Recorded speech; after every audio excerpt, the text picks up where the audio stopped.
সাধু শুনি আমি সকলোৱে ভাল পাওঁ।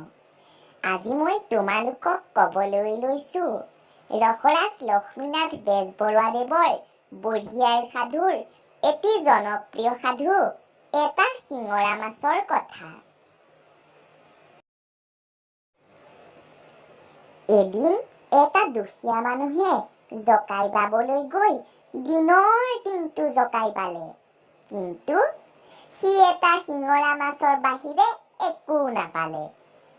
শেহত সি তাকে ঘৰলৈ নি খাবৰ মনেৰে বাচিবলৈ ধৰোঁতেই শিঙৰাই মাত লগালে, ককাই, মই শিঙৰাৰ ৰজা, তই মোক নেখাবি, মই তোৰ সদায় গৰুটো ৰাখি দিম।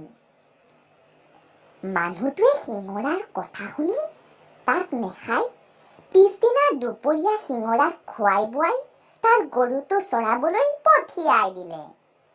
শিঙৰাই গৰুটোৰ টিকাত উঠি নিজৰ মুখৰ কাঁইটেৰে খুচি খুচি তাক পথাৰলৈ লৈ গৈ চৰাবলৈ ধৰিলে। এইদৰে বহুদিন গ'ল।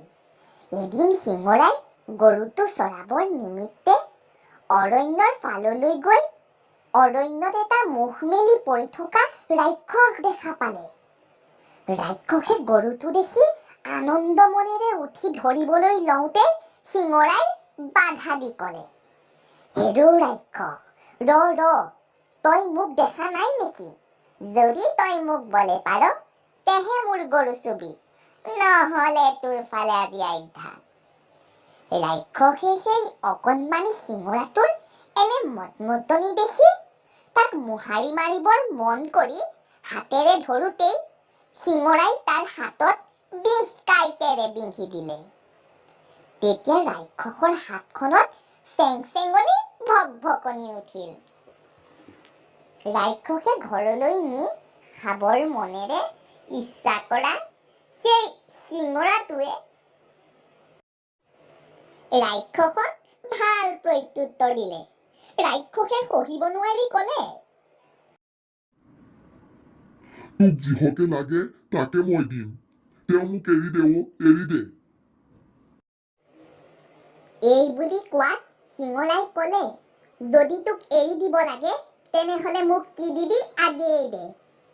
ৰাক্ষসে পেটৰ পৰা এটা সোণৰ আঙঠি উলিয়াই দি ক'লে,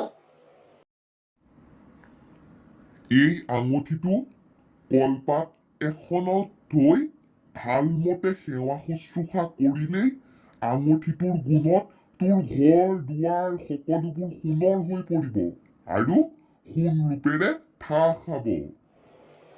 শিঙৰাই ৰাক্ষসৰ এই কথা শুনি তাক বিন্ধিবলৈ এৰি দি আঙঠিটো লৈ গৰুটো খেদাই খেদাই আনি ঘৰ পালেহি। ঘৰ পাই সি গিৰিহঁতৰ হাতত আঙঠিটো দি সকলো কথা ভাঙি পাতি ক'লত গিৰিহঁতে ৰং মনেৰে শিঙৰাই কোৱা মতে আঙঠিটো কলপাত এখনত থৈ সেৱা কৰাত তাৰ ঘৰ বাৰী সকলোবোৰ সোণৰ হৈ পৰিল আৰু সোণ ৰূপেৰে নদন বদন হ'ল।